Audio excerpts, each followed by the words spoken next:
All right, hello everyone, and thank you for tuning in once again to the Black Box Podcast, BBOR, Black Box Online Radio, coming to you from West Virginia.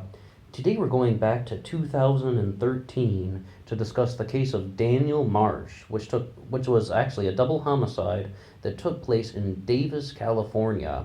On this channel before, I've mentioned that I'm a big fan of the show 48 Hours, and I caught one of their uploads, and yes, an upload because it was on the internet about this case. It was called Portrait of a Killer, and this was something that, I just really couldn't stay silent about. And I often don't like to make genuine responses to other people's programs, even something such as 48 Hours.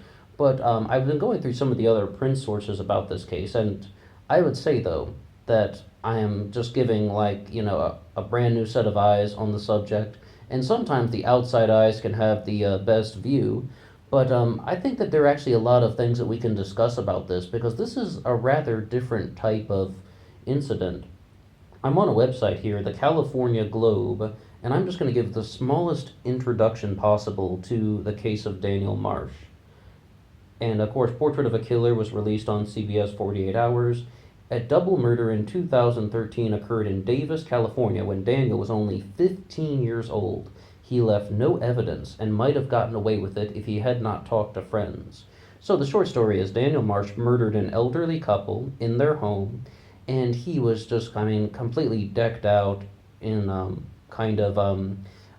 decked out in gear so he wouldn't be leaving DNA, and he even covered up the soles of his shoes so he wouldn't leave footprints. And the way he was actually caught was his own best friend Alvaro actually called the authorities and said, "Hey, this guy has confessed to me that he has committed this double murder." He had confided in his best friend, and to his credit, to the credit of Alvaro, that's a good thing to do. It must not be easy to call the authorities and be like, "My best friend has just told me he committed a double murder."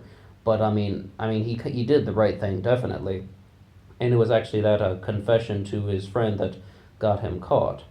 But the two victims were Claudia Mappin and Oliver Northrup, who went by Chip. And they were just, they didn't really have any affiliation to Daniel exactly. This is how we kind of got to the whole incident. The thing with Daniel Marsh is that he was somebody, once he confessed, and once they got it out of him that he had committed these murders, he had murdered this elderly couple, it's like he began to confess that he just has thoughts of killing everyone. And I don't mean just thinking about it. He had fantasies and visions and impulses to kill everyone. And he's even talking about killing the person interrogating him, saying that he would smash his face into the wall and saying that it's nothing personable. It's nothing personal. Definitely more than just thinking about it. I'm obviously it's not just thinking because he had intention, impulse, and action. There's even this huge gray area of like in psychiatric medicine, like if someone is just thinking about the concept of homicide, what really do you do with them? But the thing is, though, Northup had been stabbed 61 times and Mopin had been stabbed 67 times. And I would say, though, with cases like this, that is not unheard of. We've definitely had other homicides where people are stabbed an enormous amount of times, definitely more than 67 times. That was one of the things that they noted that was rather kind of like the family seemed very surprised that someone could be that vicious. But to us who follow true crime cases, we know that that's not actually that unheard of. So the thing is, though, he's apprehended and he gets interviewed by, of course, the psychiatric teams, and they're trying to find out, is this guy Daniel Marsh someone who is fit to stand trial? Is he not guilty by reason of mental disease or defect? What's really going on? And the argument that was put forward by the program on 48 Hours was that he is a psychopath.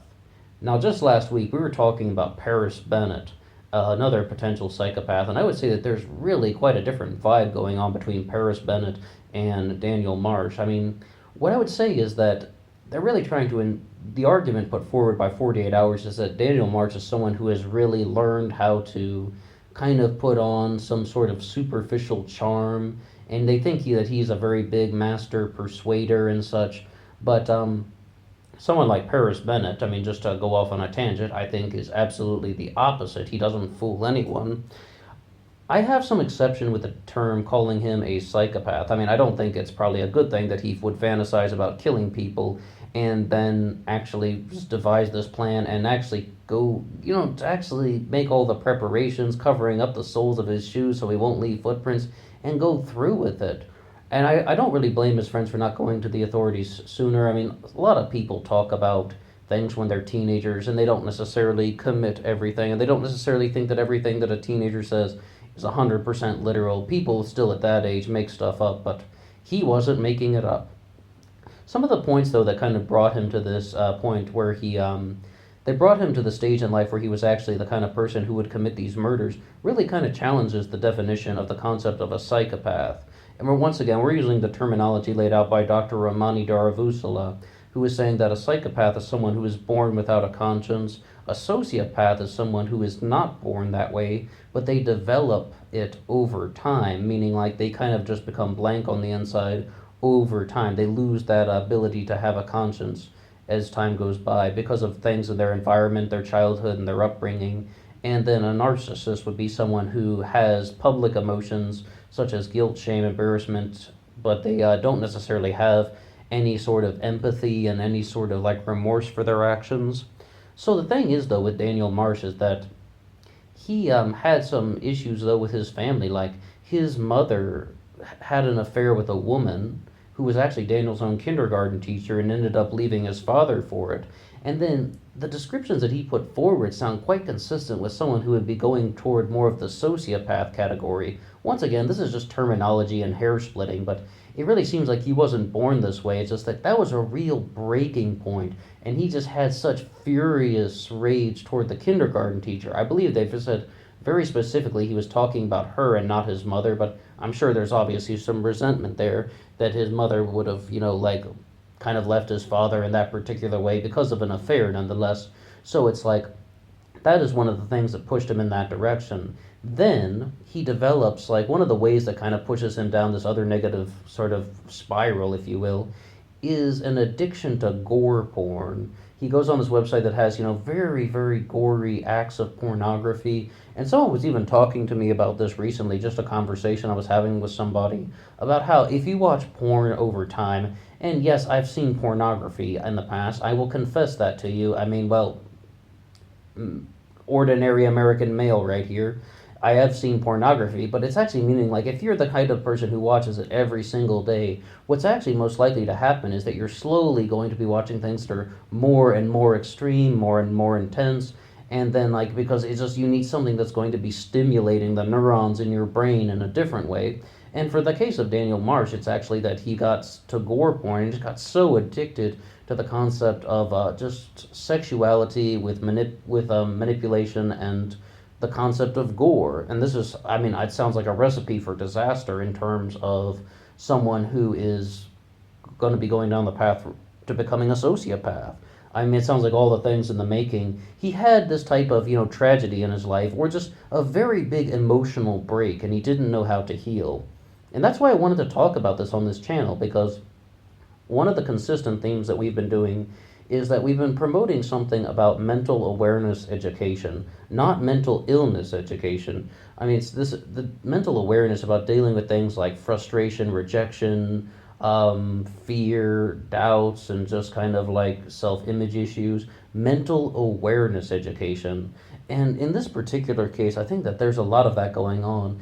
I mean, the first impression that I get is that Daniel Marsh sounds like somebody who was not born into this pathway of destruction, although I don't know that for 100%. I'm not a mind reader. I wasn't around him every day of his childhood. Could be some other things. I'm also a very big newcomer to this case.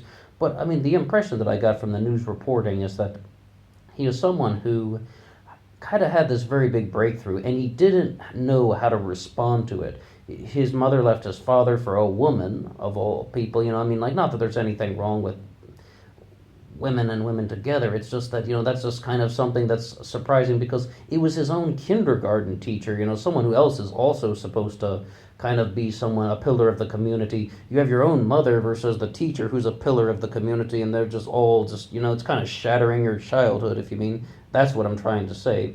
So that's kind of where we're kind of at with Daniel Marsh, and mental awareness education in the sense that he didn't know how to kind of heal that emotional break, and that spiraled out of control because he had these feelings of rage toward that woman that were exacerbated by watching gore porn, and to the point where he got addicted. I don't just mean he's watching pornography every day. He says that he was addicted to it. And addiction, that means it's getting like out of control.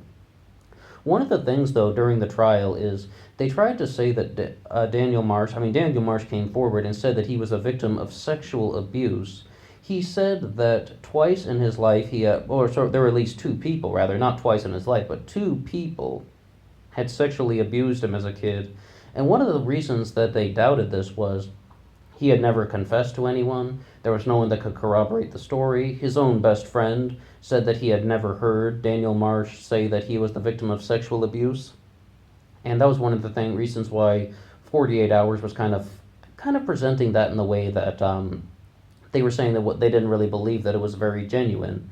Now, I will tell you, I was the victim of sexual abuse, also from two different people, like two different people during my childhood. And I didn't talk to many people about it. And it's like, did I confide that in my best friend? No, I did not.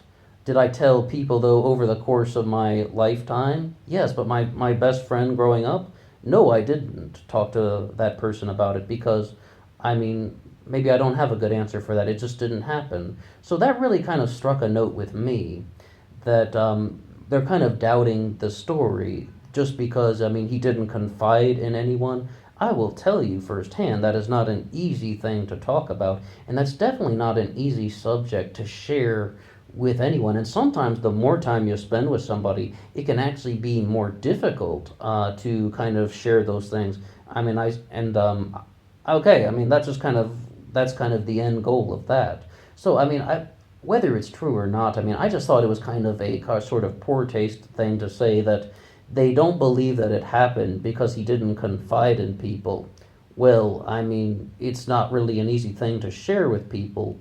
It definitely isn't. And, it's one of the things, no matter what you say about Daniel Marsh regarding this double homicide, he was wrong and he has some serious mental issues. But, being the victim of sexual abuse, we don't blame the victim in that things. If he was the victim of sexual abuse, I wouldn't instantly doubt him. And especially because I heard, he's saying he was victimized by two different people, and I went through something very similar. So, okay, like I said, that just struck a particular chord with me. But some of the things, though, about this case that really kind of got out of, that kind of entered in a different set of parameters are all the legal issues around it during the trial. All right, he's convicted, right? Convicted, guilty, sentenced to 52 years in prison. But the thing is, though, there was a certain governor in California named Jerry Brown. Perhaps you've heard of him.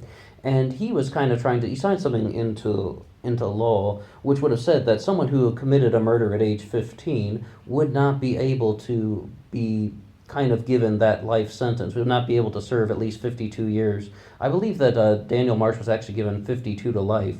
And the exact bill was 1391. The bill 1391 was signed into law by Jerry Brown. And that's something that was just sort of like calling for kind of like, not exactly an appeal. It's almost like a new trial. I didn't really know how that stuff works because, once again, I'm not a lawyer. But it's like, I thought that would tie into double jeopardy, but I guess it's kind of similar to the appeal process where they would be saying that with that new trial, he could have been released at age 25. And, he murdered two people. He murdered some unsuspecting people. He had these sort of fantasies of just killing everybody, and he preyed upon people who were vulnerable, and he committed the murders of two people.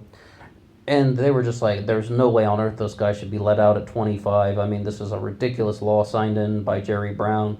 And I've quoted Law and Order SVU on this podcast before, and the exact thing was they had this one guy on there who they're saying that he murdered his sister, he raped her. I believe they said he murdered his stepsister and he raped her. He says that he feels nothing about it and he would do it again. Do you really want him to be out by age 21? And that's kind of the thing that they're just dealing when they're trying minors. When I was younger, I was like, you should never try a minor as an adult. Absolutely not, because I was like, they aren't adults. The cutoff should be at age 18. Like if you committed the crime at age 17 and 364 days, you should be tried as a minor, not as an adult. All right, that was me saying that stuff 20 years ago. Well, not 20, but maybe 18 years ago, 16 years ago. I didn't know what I was talking about. Yes, if some people commit these heinous murders or something like that, they should be tried as an adult and sentenced to 52 to life. That's kind of generous for some guy like Daniel Marsh.